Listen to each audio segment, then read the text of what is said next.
that are furious about the war and are leaving the GOP because of it, they're now aligned with like Tucker and Kent and say, oh, these guys are patriots. They're criticizing it. If those guys come around and endorse Vance, it's like, oh, okay, he's cool. I see what you're saying. He can't criticize the war. They're creating his off-ramp right now is what you're saying. Yes. Smart. They're trying to salvage him. So that, that's what's going on there. So no, that's very interesting that you say that. So do you think like that was kind of like the first Sachs was like, you know what? Because I mean, obviously he's a big Zionist, right? Like he benefits from the Iran war, right? Because he loves Israel. But you're saying like, hey, I still got to protect my guy. I'm going to be the first domino to kind of, hey, this is an issue. We need to get out of this war, etc. And then obviously trickle back, because people forget that Tucker was one of the main guys that told Trump to put Vance on, wasn't he? Yeah. Oh, 100%. Yeah. It was Tucker and Elon and Don Jr. Some say Peter Thiel, others deny that. I think those people are liars. I think that Peter Thiel definitely had influence over that. So much money, and of course he would have put him in. Yeah. There's a lot of rumors. Some say that Peter Thiel basically left. Nah, you trying to say bro's hairline is receding? You messed up. He's like, look closer, LOL. Top right of the head where the swoop ends. He's trying to cover it up, but the real ones see it. Bro, I ain't gonna lie, Sid. Nobody can hide anything from you, bro. If you really want to find out, bro, you gonna know. You're gonna know. Like, bro, Sid is the reason why I question this man's sexuality, low-key. I'm just like, God damn it. I didn't want to be one of them, but I'm just like, you showed me really convincing evidence. That's all I gotta say. But is the swoop though? Let me see. Like, no politics after 22 because his like boyfriend. Shout out Sid though, man. Razor blade. Bro, you're toxic, bro. You are toxic. Killed himself. Yeah, of course he killed himself, right? Of course. Guys, his boyfriend killed himself. Threw himself out of out of the 50th floor balcony. It's like, damn, bro, you couldn't get a better excuse than that one, man. Like, just say the Mossad did or something. Like, damn, like, come on. Well, it is interesting because I've heard this story. So Peter Thiel had this boyfriend. Because he's married to a guy, but he had this like boyfriend on the side, and the husband wasn't happy about it. And I guess the press is like hunting Thiel because Thiel's like a big Trump booster. So they are up everybody's ass that's like pro-Republican. And he's a Silicon Valley guy. Huge betrayal. What are you doing? Like, well, and he's like the first mover right-wing guy in Silicon Valley because everybody in Silicon Valley is super liberal. That's why the endorsement in 24, like you were mentioning, was so huge for Trump, dude. He needed the money. Like, and even in 16, Thiel was there in 16, which is unbelievable. Gave him money back then. Trump was like, people forget that, like, I guess people forget now, but like Trump was facing like 4 criminal cases, like 2 federal, 2 state. The federal cases were, you had the document case out of South Florida here. That one I think was the worst one. I think like he could have easily went to jail for that one, which is ironic. Bolton said, you got to kill those traitors. Now he just got convicted of felony. We can talk about that later, but sorry, continue on. So yeah, you're talking about Peter Thiel. But yeah, so the press is all, Peter Thiel's in this war with the press because the press outed him. So then he destroyed Gawker because they outed him as gay. And then years later, they kind of were all over the boyfriend. They were all over the sneaky link or whatever. And, we're not really sure what happened there because there's one story where they say the press drove the boyfriend to suicide because they were harassing him. Because basically what happened is the press got the boyfriend to say things in an interview that Peter Thiel didn't want people to know. And so maybe that would have invited retaliation from Thiel, or maybe that would have gotten him in trouble. There's one story which says that thus the boyfriend was so distraught because of these problems that he killed himself. Or some people allege that, it's sort of mysterious. Maybe he was killed to cover up some secrets or something. Who I honest to God don't know. But they say that Thiel was basically so despondent about this. He sees it as such a tragedy that he just left politics after 22. And so in 24, he made some public appearances and basically said, I'm done with politics, because they said, your boy is the vice president. What do you think about that? And Thiel said, I'm not really looking at the outcome. I don't really care that much. I'm not involved. And so there are a lot of people around Thiel that say that he's just not in the mix anymore.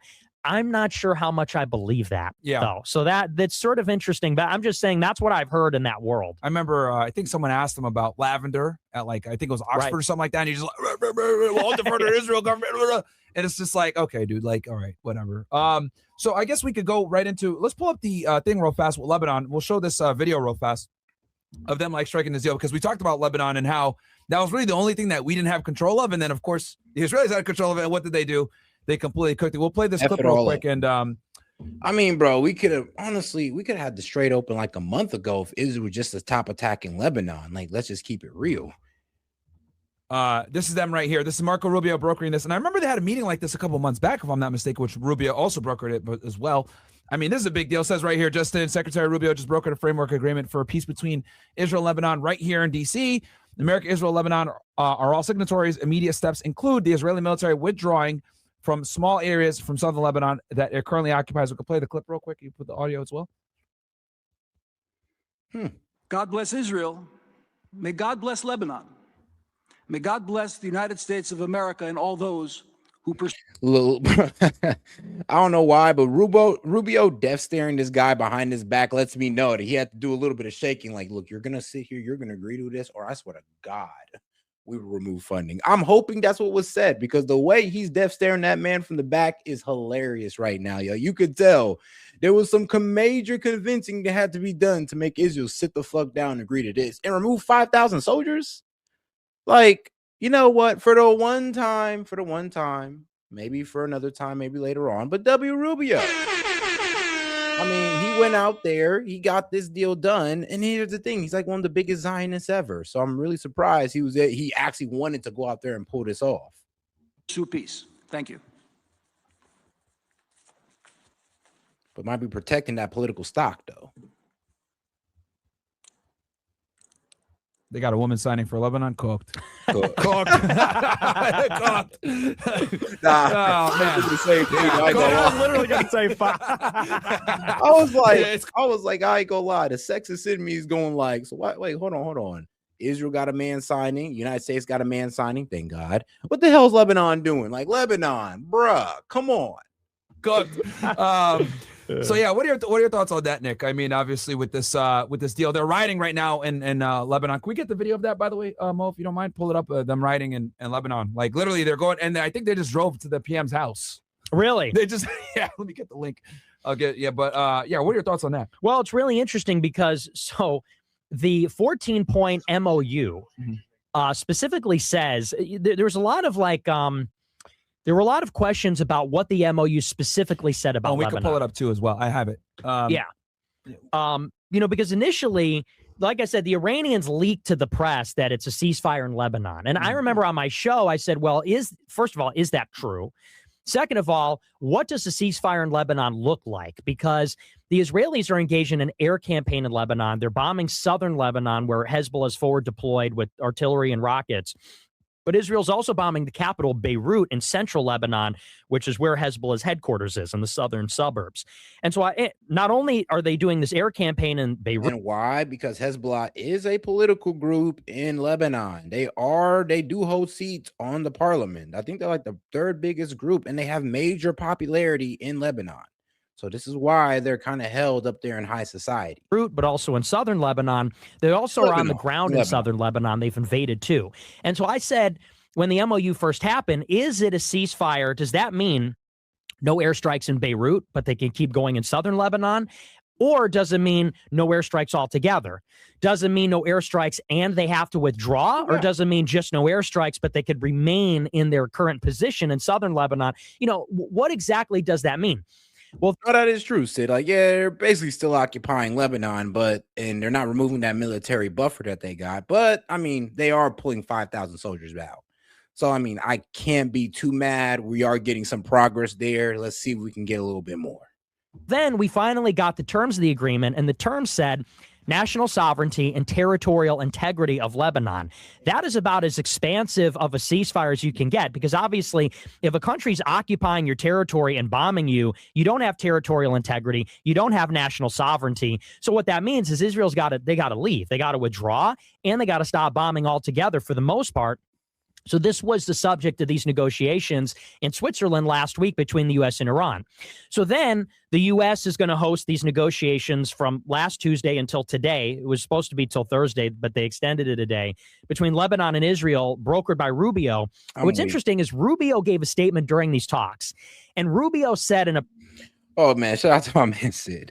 He says Obama wore the tan suit better. God damn it, man. Excuse Sid, man. He just does not like Nick Fuentes, not one bit. not at all. Okay, so you expect a lot of jokes coming from Sid, but Obama did wear the tan suit better. Press conference, he goes, What the did terms that of the man wear? MOU say territorial integrity and sovereignty. He goes, well, it's not territorial integrity when Iran For real, Obama was like our first in shape president, low key. Hezbollah in Lebanon. I'm pretty well modern day president that's in shape. You see? Yeah. He goes, because Hezbollah, that's not the armed forces of Lebanon. It's a non-state actor, a militant group operating without the assent of the government in Beirut. So this is what they do. They turn it around and they say, no, Israel doesn't have to withdraw. Iran has to withdraw. Iran is the one violating. So now read this 14-point thing with Lebanon that just came out. Yep. What it says is Lebanon has to disarm Hezbollah. Quick. Pull it up for them so you can reference it. Is there a specific one? Make it big. I don't know, man. They've been talking about trying to get Hezbollah to disarm for years, and they're not able to do it. And here's the thing: the Lebanese people don't want Hezbollah to do it. But all right, here, let's see. The U.S. mediated Lebanon-Israel 14-point framework agreement won in the conflict, and formally transitioned towards a okay. So a cessation of hostilities. All right, I can get down with that.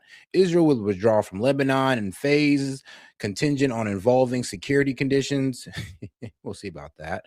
The Lebanese army forces will progressively assume responsibility for national security.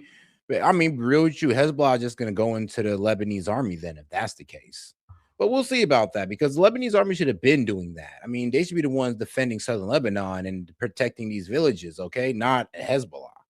But it is what it is. So Nick can see it. All right, there we go. Is there a point that you want me to highlight here? So it says, number 4, Hezbollah and all other non-state armed groups must be fully and verifiably disarmed. Yep. That's never going to happen. Never, okay? yeah.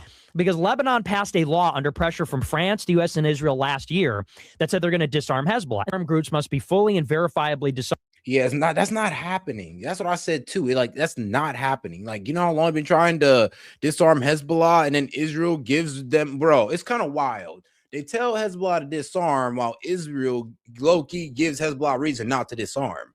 It's like, bro, let them disarm before you attack them. Why do you guys always attack them every time you tell them to disarm? Like, what the hell? It's like what y'all did with Hamas. Oh, we want Hamas to disarm. While you're still attacking them, while you're still funding Palestinian militia groups to attack Hamas as well, you expect them to disarm? Like, what the hell? Armed. Yep. That's never going to happen. Never, okay? yeah. Because Lebanon passed a law under pressure from France, the U.S., and Israel last year. That's oh, crap. You know, and I forgot to give my man Sid his celebration, though.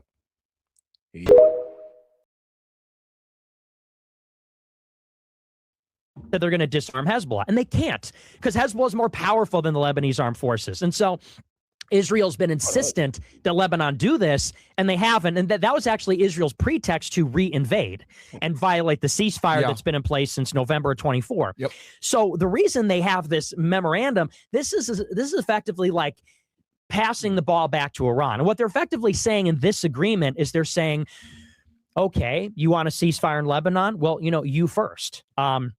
You want Israel to withdraw from the territory south of the Litani River? Well, then Lebanon's going to have to disarm Hezbollah. And if Lebanon doesn't do that, then you're in violation of the deal, and we're not going to hold up our end of the bargain. So this is them just kicking the ball back to Iran and saying, oh, okay, you want to play this game about sovereignty and territorial integrity? You're going to have to do these things. And all that does is it just serves as a legal justification to remain in Lebanon and continue to violate the MOU. Because the MOU says Israel out. These new terms say, well, Israel doesn't go until all these other conditions are met. Oh, those conditions are met? Well, then we're not leaving. Because it also says Israel is going to remain in the security zone until the threat is neutralized. Crazy. Well, the threat's never going to be neutralized, so they're never going to leave the security zone. Consequently, the war between Israel and Hezbollah will continue. This ceasefire is... It's funny how the MOU formalized the bullshit ceasefire between the U.S. and Iran. This 14-point plan formalizes the bullshit ceasefire between Israel and Hezbollah, which already existed on the same terms. Yeah. So it's more of the same. And we could pull up this clip right here. That Israel broke, they're by not the happy way. about it, obviously, in Lebanon. The last video I got right here. Yeah, here it goes. It says breaking. Scroll up real quick to the Lebanese protesters surround PM Nawaf Salam's office. calling him a Zionist, glorious 2-star Syrian flag at the rally. So yeah, obviously the resistance powers are not happy about this. We could hit play real quick and show. Durr. Yeah, this all over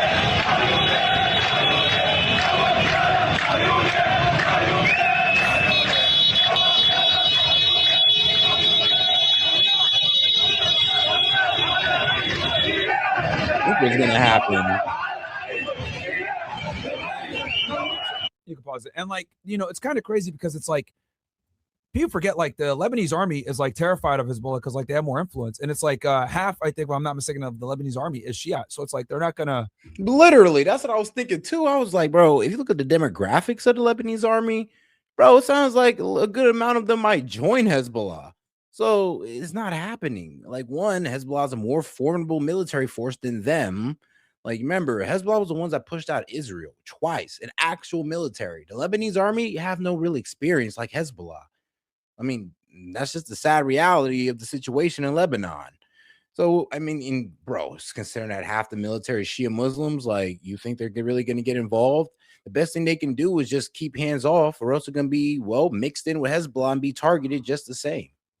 They're not going to. There's going to the military leader. I think he's a Christian guy, the head of the military. But he even said, "I'm not going to try to fight these guys." Like, what are you talking about? And then the other thing too is like why they have so much support is because like they have fought the Israelis. They're the reason why the Israelis have not taken over southern Lebanon. They were the ones. I think in 2000 they successfully got them out of there. And then Hassan Nasrallah gave like the famous like spiderweb speech, and then like that's why everyone in the Middle East they support Hezbollah. So it's like there's no way that they're ever going to disarm because like they look at it like Israel's going to continue to invade us. If we disarm, they're going to invade and going to take the southern part anyway. Exactly. Well, Hezbollah is protecting effectively Lebanon from Israel. And the other thing is Israel is actively antagonizing Lebanon with their rhetoric. It's the same stuff that they would do with Iran. I remember last year when we entered negotiations with Iran, the following day, Israel came out, Netanyahu came out and said, well, the only deal we will accept is if we blow up their nuclear centrifuges. That's the only deal. That's the only nuclear disarmament we will tolerate. And what this is meant to do is provoke and antagonize the Iranians into thinking we can't trust the U.S. We can't make an agreement without lowering our guard. That's the big concern, is becoming vulnerable. What Israel says about Lebanon is we're going to give them the Gaza treatment. Damn. That's literally what their ministers say. They said, what's our plan for Lebanon? Do what we did in Gaza. And what did they do in Gaza? They bombed the shit out of them, and then they invaded along the entire border and established a security perimeter, this like buffer zone that they have now effectively annexed. And they're doing that so that they can reassure the people of southern Israel that they'll not be invaded. Oh, yeah, and here's the crazy thing. They're doing the exact same thing in Lebanon. They've already set up a military buffer in southern Lebanon, and they're not giving that up, they said. Actually, they're already demolishing houses for settlements. So, I mean, you know, if you're in America and you are of Jewish descent, I mean, you can go ahead and move into southern Lebanon about, I don't know, 3 months. Hopefully not. Hopefully I'm wrong about that. By Hamas or attacked by the rockets. It's the same mentality in southern Lebanon, which is how is Israel going to restore confidence and allow the people of their northern settlements to return to the northern border of Israel? We got to push everyone in Lebanon 10 kilometers north inside their own country and establish that buffer zone. So, you know, the Lebanese are getting bombed in Beirut. They're getting bombed in the southern villages and communities. So they're saying the only thing that's protecting us is 100,000 rockets from Hezbollah, however many fighters they have. So yeah, that's why you got protests, because, and the Israelis know that. So they're permanently sabotaging a ceasefire here. Like I said, telling the guys to disarm who's actually defending Lebanon is asinine, and they're not going to do it. But of course, that's always what Israel's going to ask for. And of course, Lebanon's going to sit there and act like they're going to do it, but they're not. So the ceasefire is bullshit. They're just saving time. And I think Lebanon know that too. They're just like, let's sign it. Let's pretend like, you know, we're gonna disarm Hezbollah, and we'll see where that goes. But they're not gonna disarm Hezbollah. They'll probably say they did, and then Israel's gonna attack, and then Hezbollah's gonna pop out with their weapons. I mean, let's be real. Can Hezbollah ever really disarm as long as Israel's right there trying to take their land? Let's be honest. Sabotage ceasefire in Iran. Probably. Yeah, and it's kind of interesting because that's a good point. Let's pull up that 14-point memo, because like guys, this one kind of like counteracts the first one they signed, which is kind of crazy because you're right about that. We'll go through it real quick. The 14 lines. Can you make it big on mine? Okay, we got here: end the conflict and formally transition toward a cessation of hostilities. Israel withdraw from Lebanon in phases, contingent on evolving security conditions. And obviously, Nick, stop me if you want to comment on any of these. The Lebanese armed forces will progressively assume full responsibility for national security. Yeah. They could barely hold the border down, dude. Come on, man. Come on, Hezbollah, and this is the big one. Hezbollah and all other non-state armed groups must be fully and verifiably disarmed. That's never going to happen. Nope. Israel affirms it has no territorial ambitions in Lebanon and will withdraw once security threats are resolved. It's always these little things like, well, Yeah. once security conditions change. Okay. Yeah. I mean, that's the ambiguity they're going to use. I mean, here's the thing. That's the whole reason why these guys are attacking you guys, because you're on their territory. So if you remove yourself off the territory, you kind of will cease hostilities. But like I said, Israel want to sit there and deny it. But come on now. You wouldn't be sitting there if you didn't. Lebanon reaffirms the state's exclusive authority to maintain armed forces and declare war. I mean, that should make them feel better, I guess. Right. This one actually concerns me. A U.S.-backed coordination and verification mechanism will oversee implementation. Do you think this means boots on the ground, Nick? No, I don't think so. I mean, because they talked about this. There's a word they use for it, I forget, but they established this mechanism in Switzerland for the MOU. Okay. So I don't think that. I mean, there's already boots on the ground, I believe, defending Israel anyway. Yeah. They deployed them last year. So. Yes, like special forces and stuff like that. Right. Yes. A lot of people don't know. Yes. Both parties commit to sovereign, stable Lebanon free from armed groups threatening either side. 9, the U.S. will support and strengthen the Raptor, that made no sense. He said Iran has no leadership by definition. I mean, bro, by definition, literally by definition, they do have leadership. It's called the Ayatollah. Yes, that's the head of their leadership. The IRGC is still in power. All we did was take out the moderates and replace them with IRGC commanders. That's their leadership now. Lebanese armed forces with assistance tied to verified progress. That's interesting. Great. Let's hear. 10, the U.S. will lead coordination, international reconstruction, humanitarian aid, and economic recovery efforts. That's probably a big one. Why they agreed to this as well. They probably want to get some of that aid to rebuild Beirut back up, because the Israelis really demolished significant portions of it. 11, Lebanon and U.S. will ensure that aid and reconstruction funds do not reach Hezbollah or other armed groups. Okay. Yeah. 12, Israel and Lebanon will establish working groups to negotiate a comprehensive peace and security framework. 13, both sides will cease hostile political and legal actions and cooperate on the return of detainees and remains. 14, Israel and Lebanon acknowledge the U.S. role and express appreciation for Donald Trump. Love it. Right. That one is just like, It's like, and at the end, make sure we glaze Trump. It's like, are you serious? Not the last one was pretty much make sure you glaze Trump. Israel and Lebanon acknowledge the U.S. role and express appreciation for Donald Trump's leadership. So, guys, remember, once you guys get all this done, make sure to glaze Trump's leadership. Of detainees and remains. 14, Israel and Lebanon acknowledge the U.S. role and express appreciation for Donald Trump. Love it. That one is just like, the constant need for Trump to be glazed all the time is kind of crazy, bro. Classic Trump. And Netanyahu knows this. What do you think about the Israeli elections that are coming in? Obviously, he's up for re-election this fall. Big deal. They're in the middle of multiple conflicts. I think Naftali Bennett is going to be the challenger. What do you think about that? Well, so the elections have to be held on October 27th at the latest. And what they say is that some of the new polling suggests that Netanyahu has lost majority support, or his coalition has. However, the question is going to be whether the opposition can create a viable government. That's always the question. And shout out to my man Sid. He says, peace out. I'm going to bed. And as Nick says, vote for Democrats in the midterms. Oh, God. I mean, that's literally what he's saying. That is literally his plan. And hopefully we'll get into it. We can get into it tonight. And shout out to my man Sid. You have a good one, brother. And of course, you get your celebration on the way. Razor blade. And you know what? Let's play this little video as well. Quick little 2-minute break. The Lebanese have a cedar tree on their flag because the cedar tree represents resilience, which is something that's very important to the Lebanese because they've been through so much. Resilience, having strong roots, and it's also just like really good quality wood. If you ever hire a Lebanese contractor, he'll build the out of a deck for you. Also, cedarwood oil, the scent. It's relaxing, it smells good, and it's antiseptic. You're like, anti-Semitic? That's not what I said. Antiseptic means it fights off things that are trying to colonize it, okay? Okay, yeah. Lebanese are the people of trees. Yeah, they're tree people. Put a Lebanese person next to a tree, they'll climb the hell out of that thing. Israel's been attacking Lebanon for nearly 60 years now. They're trying to get those senior discounts at Denny's. And the Lebanese have been resilient the whole time. People ask, what do the Lebanese want? It's very simple. They just want to not be bombed constantly so they can live a normal life. They want to have rule over their own country without outside interference. Relatable, America? And they just want the same thing for their brothers and sisters in Palestine right over the border.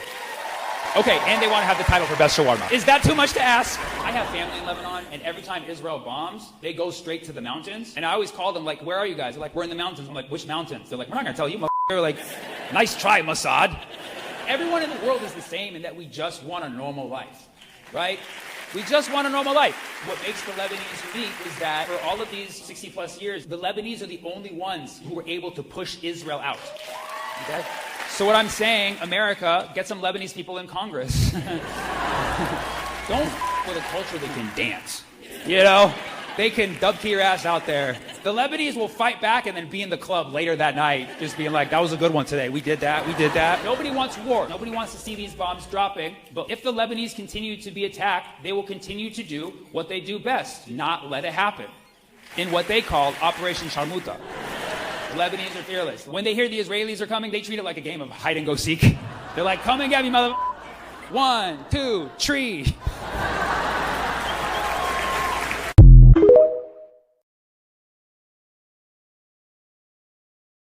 All right, guys, and let's go ahead and get right back into it. Will they be able to cobble together a majority of seats that are all going to be able to work together to oust him? And that's the question. I don't know if there's going to be any leader that's going to be able to consolidate. But of course, it's heavily dependent on the outcome of all this. If Netanyahu is seen as weak, if he's giving up Lebanon, if Iran is able to normalize relations with the U.S., obviously Netanyahu will be seen as a failure. Because, think about this is his baby. They see Netanyahu as strong. He's able to defend Israel. His reputation is not fully recovered from October 7th because a lot of Israelis put the blame on him. They say, you're the Likud party. Your job is to be the strong man and protect us. What happened there? That's one. And then two, so now we're in this bid to... All BB's done is brought rockets and terrorist attacks to the people of Israel. Like, let's be real. Like this is why I be saying, like, bro, sometimes I feel like I'm more pro-Israel than the Zionists because I'm like, bro, I feel like I actually want what's best for the people of Israel. It's like you guys literally want to bring rockets, drones to the people of Israel to stoke this fear of Islam. I want you guys to cut the bullshit, give the Palestinians some land, stop trying to invade Lebanon, probably give Syria back their land, and I promise you, Israel will live in peace. Let it happen? Oh, without a doubt, because that's what's justified all this, which is terraforming their periphery in Gaza, West Bank, South Lebanon, Syria, for that matter, Iran, Yemen. This set for foreign advisory. 7-8 front war that they're on, man. And so you're talking about his political ambition. My bad. You were talking about the security and how he's getting hit in Israel, right? So it's October 7th, but also then the whole idea was, never again. How do we prevent October 7th? We're going to eradicate Hamas, eradicate Hezbollah. We're going to decapitate Iran. If none of these things happen, then Israelis are going to say, look at everything we've lost, which is to say we've been isolated in the world. Everyone hates us now. We've been alienated from the U.S. Was it worth it? If we haven't achieved those objectives in Iran, Lebanon, and elsewhere, then the answer is no. If anything, Iran is more powerful. The Hezbollah threat has not been meaningfully dealt with. For that matter, neither has Hamas. And so I think Israelis are going to look at him as basically a failure. And the more that it goes in that direction, the worse his prospects are going to be. So this is why Netanyahu is hell-bent on sabotaging peace here. All right, guys, we're going to switch on over to Kick here in a second. I'm going to get off JTube here in a second. So let's get ready to get off YouTube. Let me ask you this, Nick. As someone who's like, you've been talking about this for a very long time. Mm-hmm. One of the pioneers in this space, and enough people don't give you enough credit for that. How crazy is this for you to see it from the beginning, where it's like you couldn't even talk about this topic, man? Like you couldn't even utter Zionism or Israel or foreign policy at all with this stuff. You would be ostracized, looked at as like ridiculous. You're a terror supporter, or you're anti-Semitic. Like, how nuts is it to see like Israel being like completely geopolitically isolated like the way it is now. It's I never thought it would happen, honestly, because I don't know. It's a kind of a phenomenon because, like, yo, the way Israel used to be protected throughout social media and society, you couldn't really judge them for anything. Shit, you couldn't even judge the people coming from there. Like, it's kind of crazy. It kind of flipped once October 7th popped off. And Myron is right. Yo, if you talked about the Jays on YouTube, bro, you were cooked. If you talked about Jews on YouTube, bro, you were cooked. That was your channel you were risking right there. And now all of a sudden, thank God I came into YouTube at the right time around 2023.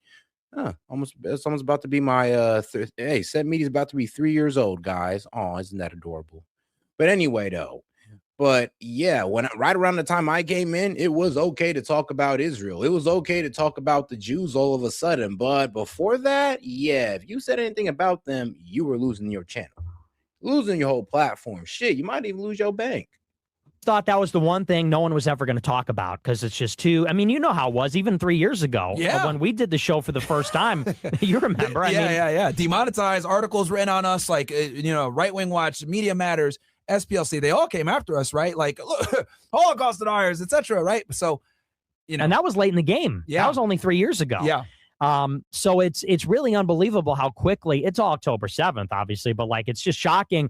Not only that it has happened at all, but just how quickly it was just like overnight. I did this from 17 to 23, basically. And realistically, there wasn't a ton of movement at all. There wasn't a mass awakening, anything looking like that. And then literally all at once, it just flipped. And now the biggest podcasters like Tucker, Candace, Megyn Kelly, Theo Von, Joe Rogan, who's the other? Tim Dillon. Yeah. It's like literally. Well, Joe Rogan still dances around it.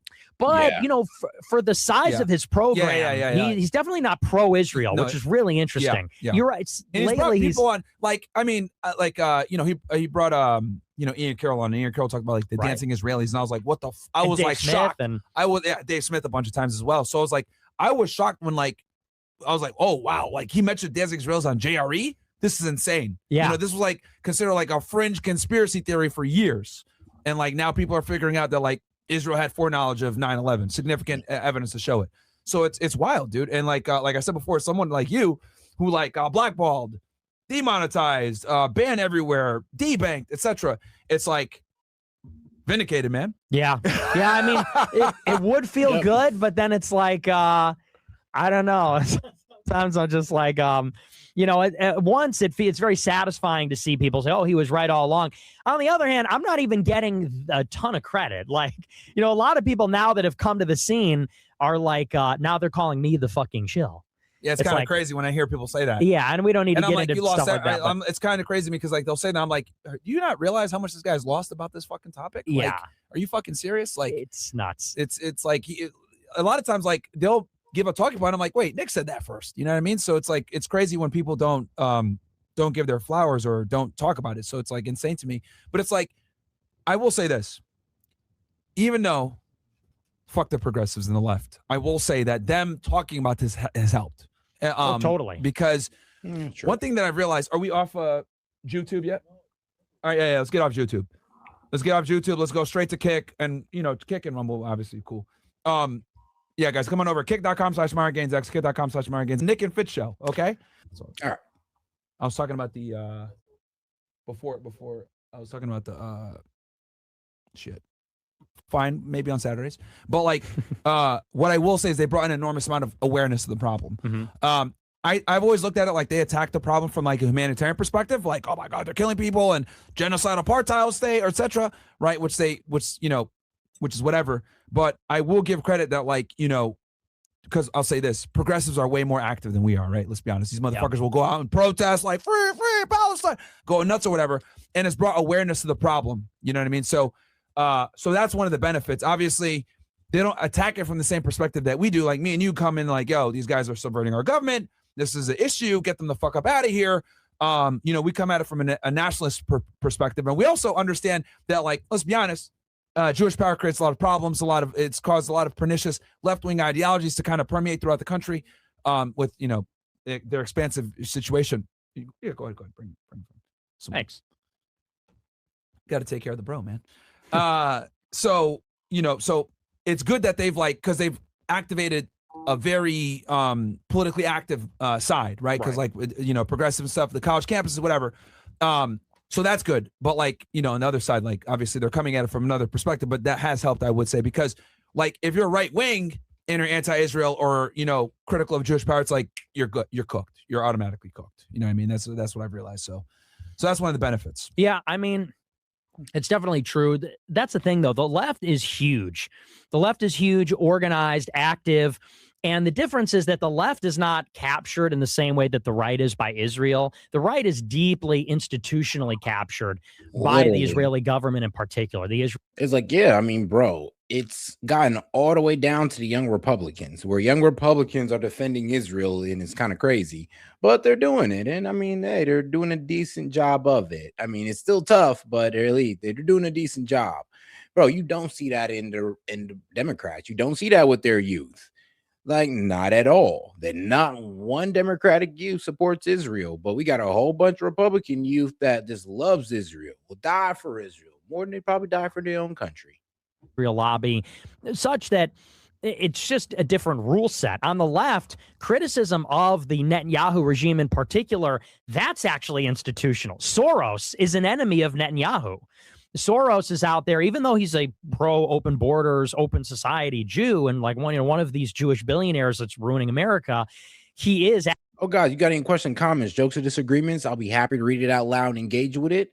Hey, great way to keep the conversation engaging. And if you have any topics you want me to go over, hey, send it in the super chat. I'll be happy to go over it. But other than that, make sure you guys double tap that screen and smash that like button, guys, and subscribe to the channel if you haven't already. Actively opposed domestically in Israel to Netanyahu's party and Netanyahu's vision of this version of Zionism Netanyahu's pushing. And so it's the opposite. On the left, you can actually remain in the institutions. It's actually maybe even a good thing criticizing Netanyahu. Obama was against Netanyahu. Biden had friction with Netanyahu.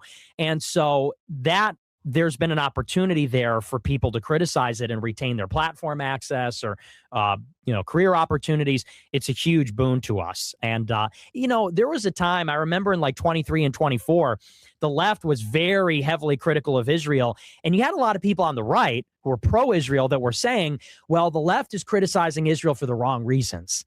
They're saying the left hates Israel because they see Israel as a settler colonial state.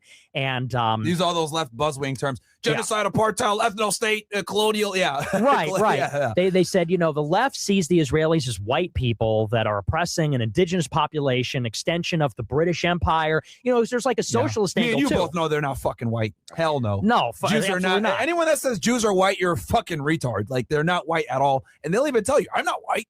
Yeah, well, you have to get into what is white. It's European, it's Christendom, it's the fusion of those things in their civilization. The Jews are to find themselves against that rather than part of it.